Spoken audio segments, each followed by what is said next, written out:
Hello പ്രിയപ്പെട്ടവരെ, എല്ലാവർക്കും വീണ്ടും നമസ്കാരം. നമ്മൾ ഇന്ന് കുറച്ച് ടിപ്സുമായിട്ടാണ് വന്നിരിക്കുന്നത്. ടിപ്സ് എന്ന് പറഞ്ഞു കഴിഞ്ഞാൽ ജസ്റ്റ് ഇങ്ങനെ സ്പൂൺ ഫീഡ് ചെയ്യുന്ന ടിപ്സ് ഒന്നുമല്ല. നിങ്ങൾ കുറച്ച് മെനക്കെട് തന്നെ വേണം. എന്നാൽ നിങ്ങൾക്ക് 5 മാർക്കിന് 4 മാർക്കിന് അത്തരം ക്വസ്റ്റ്യൻസിന് കൃത്യമായിട്ട് ഹാൻഡിൽ ചെയ്യാൻ പറ്റും.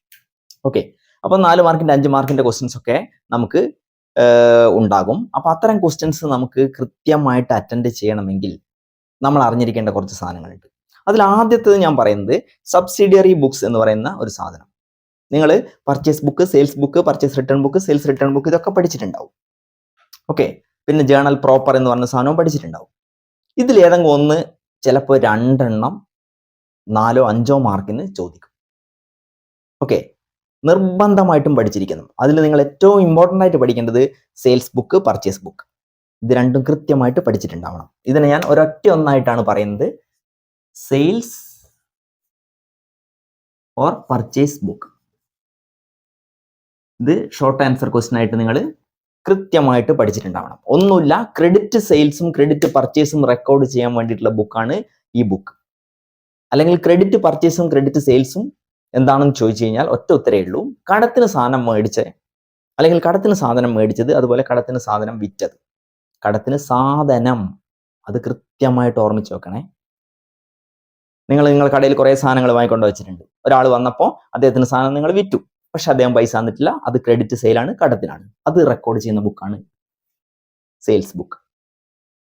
അപ്പോൾ ക്യാഷ് സെയിൽ അതിൽ വരില്ല. എന്തെങ്കിലും മിഷനറിയോ ലാൻഡോ ഫർണിച്ചറോ പോലെയുള്ള ഫിക്സഡ് അസറ്റ് വിറ്റാൽ അതിൽ വരില്ല.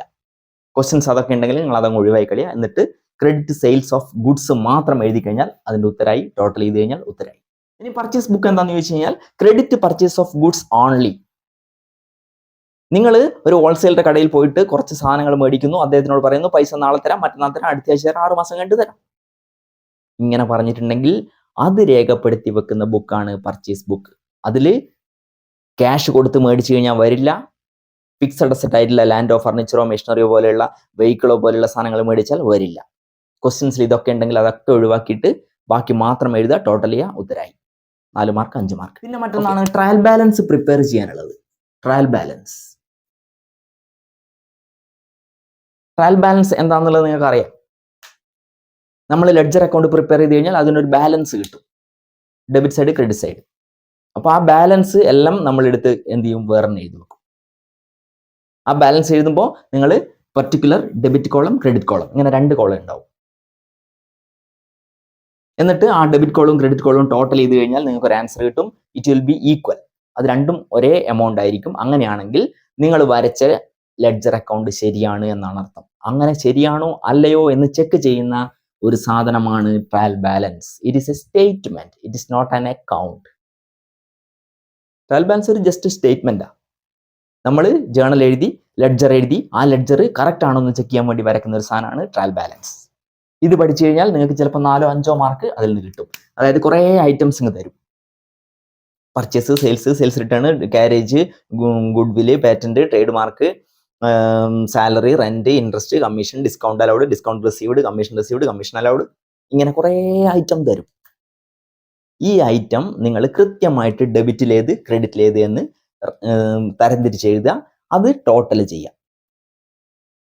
അപ്പോൾ ഡെബിറ്റിൽ ഏതൊക്കെ എഴുതുക ക്രെഡിറ്റിൽ ഏതൊക്കെ എഴുതുക എന്നുള്ളത് നമ്മളെ മൈൻഡിൽ ഉണ്ടാവണം. ഡെബിറ്റിൽ അസറ്റും എക്സ്പെൻസും ആണ് എഴുതുക. 2 കോളം ഇങ്ങനെ ഉണ്ടെങ്കിൽ ഇവിടെ അസറ്റ് അതുപോലെ എക്സ്പെൻസ്.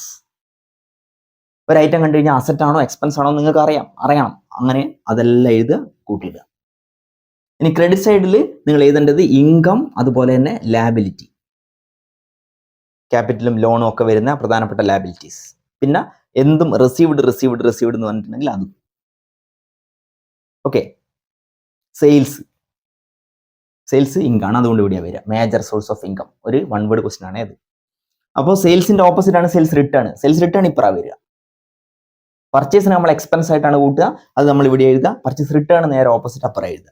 ഇങ്ങനെ ചെയ്ത് കൂട്ടിയിട്ട് കഴിഞ്ഞാൽ ഈക്വൽ ആയിരിക്കും. ഇതിന് കിട്ടും അടുത്ത മാർക്ക്. ഇതെല്ലാവർക്കും അറിയാം, വളരെ സിമ്പിളാണ്, കൃത്യമായിട്ട് അറിയാം.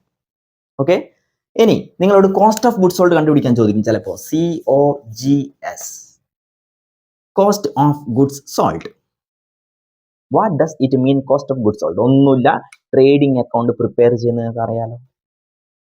നമ്മൾ ട്രേഡിംഗ് അക്കൗണ്ടും പ്രോഫിറ്റ് ലോസും ബാലൻസ് ഷീറ്റും ഫൈനൽ അക്കൗണ്ട് മറ്റൊരു 3 എണ്ണം കൂടുതലുള്ള സാധനം വരക്കില്ലേ, അതിൽ ട്രേഡിംഗ് അക്കൗണ്ട് പ്രിപ്പയർ ചെയ്യുന്നത് അറിയാമെങ്കിൽ അത് തന്നെയാണ് ആക്ച്വലി ഇത്.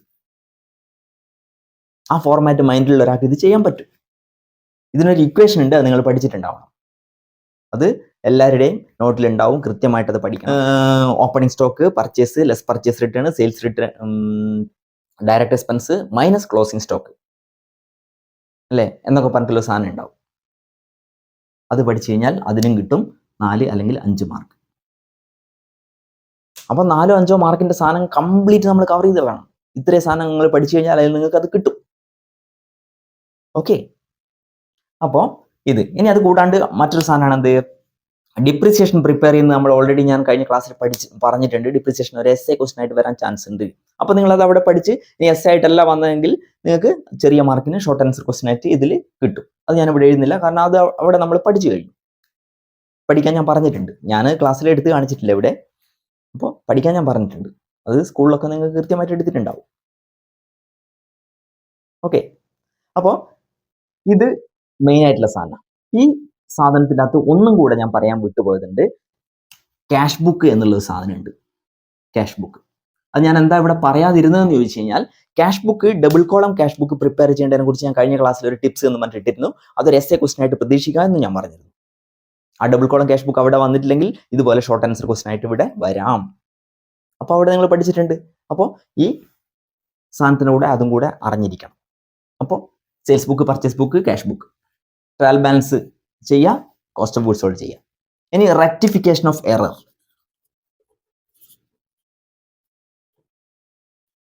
Rectification of error, trial balance prepare ചെയ്യുന്നതിനെ പറ്റി ഞാൻ പറഞ്ഞല്ലോ. 2 സൈഡ് ഈക്വൽ ആകുമ്പോൾ ട്രയൽ ബാലൻസ് ഓക്കെ ആണെന്നല്ല അതിൻ്റെ അർത്ഥം. പക്ഷേ ചില കേസിൽ ട്രയൽ ബാലൻസ് ഈക്വൽ ആണെങ്കിൽ പോലും ലെഡ്ജർ അക്കൗണ്ട് പ്രിപ്പയർ ചെയ്തതിൽ തെറ്റുണ്ടാവും. ചില മിസ്റ്റേക്കുകൾ നമുക്ക് അങ്ങനെ വരുത്താൻ പറ്റും നമ്മൾ.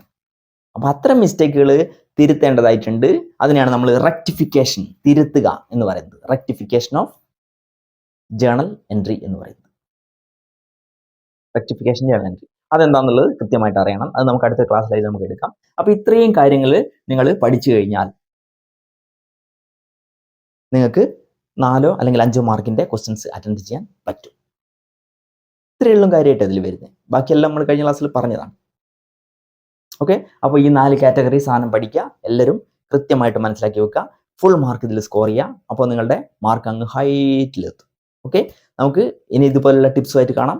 നിങ്ങൾ പഠിക്കേണ്ടതാണ്. ഇതിൽ മാജിക് ഒന്നുമില്ല. ടിപ്സ് എന്ന് പറയുമ്പോൾ എല്ലാവരും പ്രതീക്ഷിക്കും ചിലപ്പോൾ ഇത് വളരെ സിമ്പിളായിട്ട് കിട്ടുന്ന എന്തോ ഉണ്ടെന്ന് വെച്ചിട്ട് ഇതിൽ കണ്ടിട്ടുണ്ടാവും. പക്ഷെ അവർക്കൊക്കെ നിരാശ ഉണ്ടാവും. ഞാൻ അങ്ങനെ പറയാൻ കാരണം, മെനക്കെടാതെ നമുക്ക് മറ്റൊരു വഴിയില്ല. There is no short way to success. വിജയിക്കാൻ വേണ്ടിയിട്ട് അങ്ങനെ ചെറിയ ചെറിയ കുറുക്ക് വഴികളൊന്നുമില്ല. ടിപ്സ് എന്ന് പറയുന്നത് പഠിക്കുക എന്നുള്ളത് തന്നെയാണ് ടിപ്സ്.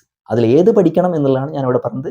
അതിനെയാണ് ഞാൻ ടിപ്സ് എന്ന് വിളിച്ചത്. ഓക്കെ, അങ്ങനെയാണെങ്കിൽ നമുക്ക് അടുത്ത ക്ലാസ്സിൽ കാണാം. Okay, by.